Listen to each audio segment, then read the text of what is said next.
The early domes of the Middle Ages, particularly in those areas recently under Byzantine control, were an extension of earlier practice.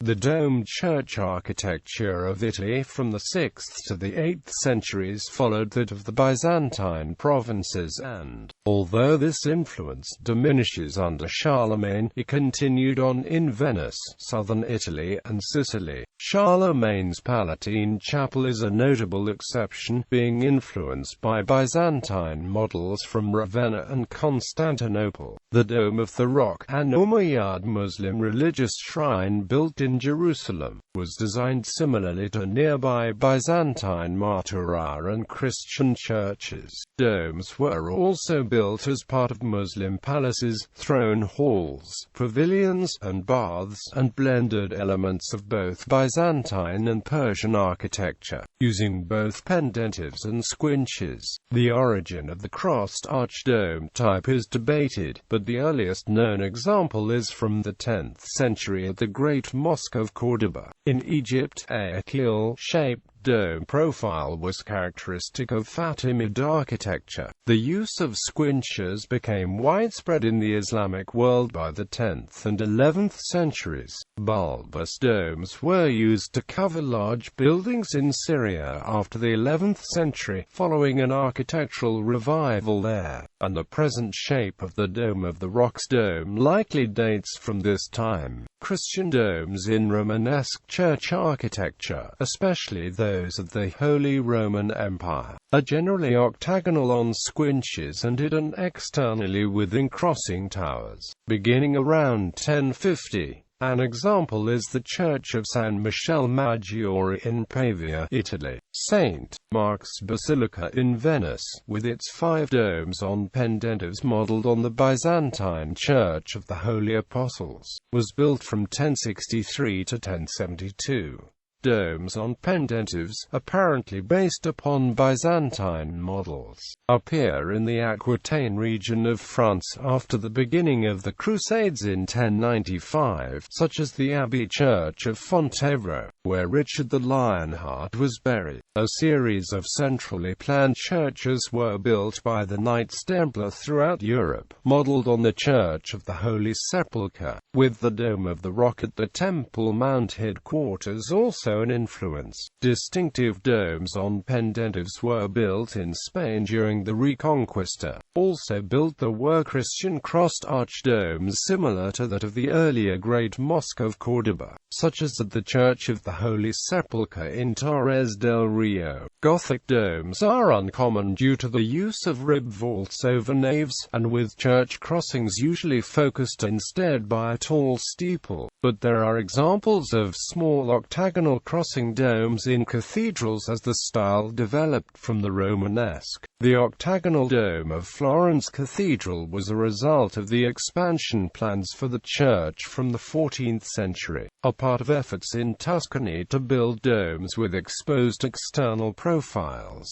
The Meccana's dome type may have originated in a Basidiarca single brick shells of large squinch-like cells, but it was popular in North Africa and Spain with more intricate cell patterns in stucco on a wooden inner shell. 2 outstanding examples from the Moorish palace of the Alhambra in Granada, Spain, are the 14th century Hall of the Abencerrajas and Hall of the Two Sisters. In 14th century Egypt, the Mamluks began building stone domes, rather than brick, for the tombs of sultans and emirs and would construct hundreds of them over the next 2.5 centuries. Externally, the supporting structures are distinguished by chamfered or stepped angles and round windows in a triangular arrangement. A variety of shapes from the dome itself were used, including bulbous, ogee, and keel-shaped, and included carved patterns in spirals, zigzags, and floral designs. Bulbous minarets from Egypt spread to Syria in the 15th century and would influence the use of bulbous domes in the architecture of northwest Europe, having become associated with the Holy Land by pilgrims. In the Low Countries of northwest Europe, Multi-story spires with truncated bulbous cupolas supporting smaller cupolas or crowns became popular in the 16th century. Early Middle Ages. 17 years after the last Western Roman emperor was deposed, Theodoric the Great was the Ostrogothic king of Italy. His building projects largely continued existing architectural conventions. His Arian baptistry in Ravenna, for example, closely echoes the baptistry of Neon built before it. Both baptistries are octagonal buildings with pyramidal roofs concealing interior domes. The mausoleum of Theodoric, however, was understood by contemporaries to be remarkable. Begun in 520, the 36-foot-wide dome of the mausoleum was carved out of a single 440-ton slab of limestone and positioned sometime between 522 and 526.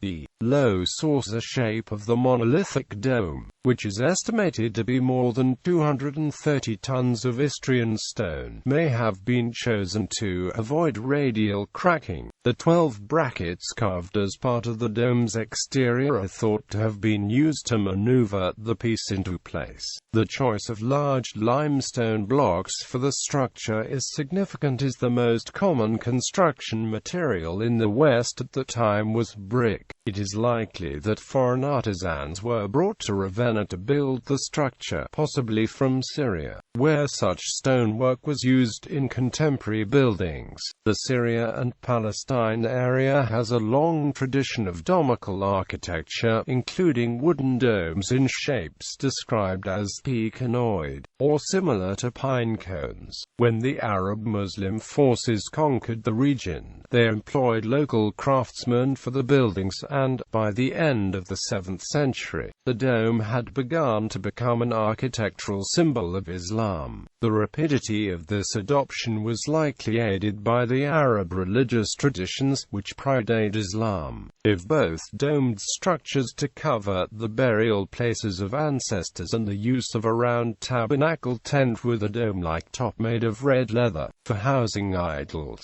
Early versions of bulbous domes can be seen in mosaic illustrations in Syria dating to the Umayyad period. They were used to cover large buildings in Syria after the 11th century. Umayyad Caliphate. The Dome of the Rock in Jerusalem, the earliest surviving Islamic building, was completed in 691 by Umayyad Caliph Abd al-Malik. Its design was that of a ciborium, or reliquary, such as those common to Byzantine martyria and the major Christian churches of the city. The rotunda of the nearby Church of the Holy Sepulchre, in particular, has a similar design and almost the same dimensions. The dome, a double shell design made of wood, is 20.44 meters in diameter. The dome's bulbous shape probably dates from the 11th century. Several restorations since 1958 to address structural damage have resulted in the extensive replacement of tiles, mosaics, ceilings, and walls, such that nearly everything that one sees in this marvelous building was put there in the second half of the 20th century, but without significant change to its original form and structure. It is currently covered in gilded aluminum. In addition to religious shrines, domes were used over the audience and throne halls of Umayyad palaces, and as part of porches, pavilions, fountains, towers and the calderia of baths, blending the architectural features of both the Byzantine and Persian architecture. The domes used both pendentives and squinches and were made in a variety of shapes and materials. A dome stood at the center of the palace city of Baghdad and, similarly but on a smaller scale, there are literary accounts of a domed audience hall in the palace of Abu Muslim in Merv at the meeting point of four iwans arranged along the cardinal directions. Muslim palaces included domical halls as early as the 8th century, well before domes became standard elements of mosque architecture. The early 8th century palace of Kirbat al-Min Ravenna included a domed gateway. The palace of Qasrm Shatu and a 9th century palace at Samarra included domed throne rooms. A domed structure covered a shallow pool in the main courtyard of the mid-8th century palace of Kirbat al-Mafia. Similar examples at mosques, such as the domed fountains at the Mosque of Ibn Tulan at Marat al-Numin in Nishapur, Tripoli, and at the Mosque of Damascus, seem to be related to this element of palace architecture, although they were later used as part of ritual ablution. The caldera of early Islamic bath complexes at Amra, Saraj, and Ansha were roofed with stone or brick domes. The caldarium of the early Islamic bath at Qasr Amra contains the most completely preserved astronomical cupola decoration, a decorative idea for bath domes that would long continue in the Islamic world. The placement of a dome in front of the mihrab of a mosque probably began with the rebuilding of the Prophet's mosque in Medina by Umayyad Caliph al-Walid. This was likely to emphasize the place of the ruler, although domes would eventually become focal points of decoration and architectural composition or indicate the direction of prayer. Later developments of this feature would include additional domes oriented axially to the mihrab dome. Byzantine workmen built the Umayyad Mosque of Damascus and its hemispherical dome for al-Walid in 705. The dome rests upon an octagonal base formed by squinches. The dome, called the Dome of the Eagle or Dome of the Gable, was originally made of wood, but nothing remains of it. It is supposed to have rested upon large crossbeams, although architecture in the region would decline following the movement of the capital to Iraq under the Abbasids in 750. Mosques built after a revival in the late 11th century usually followed the Umayyad model, especially that of the Mosque of Damascus. Domed examples include the mosques at Salman and al-Bab. The typical Damascus dome is smooth and supported by a double zone of squinches. 4 squinches create an 8-sided transition that includes 8 more squinch, and these create a 16-sided drum with windows in alternate sides.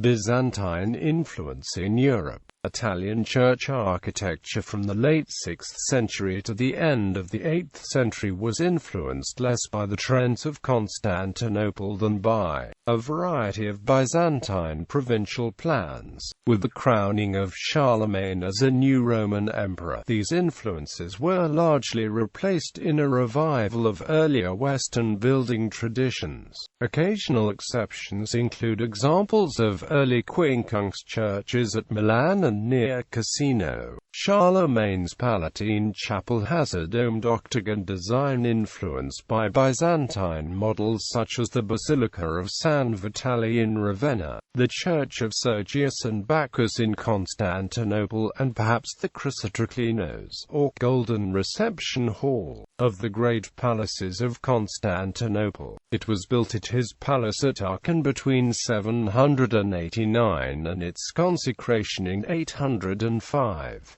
The architect is thought to be Otto of Metz, although the quality of the ashlar construction has led to speculation about the work of outside masons. The octagonal domical vault measures 16.5 meters wide and 38 meters high. It was the largest dome north of the Alps at the time. The chapel inspired copies into the 14th century and remained a focal point of German kingship. The dome was rebuilt after a fire in 1656 and the interior decoration dates to around 1900. Venice, southern Italy and Sicily served as outposts of Middle Byzantine architectural influence in Italy. Venice's close mercantile links to the Byzantine Empire resulted in the architecture of that city and its vicinity being a blend of Byzantine and northern Italian influences, although nothing from the 9th and 10th centuries has survived except for the foundations of the first street Mark's Basilica. This building was presumably similar to Justinian's Church of the Holy Apostles based on its layout, but how it was roofed is unknown.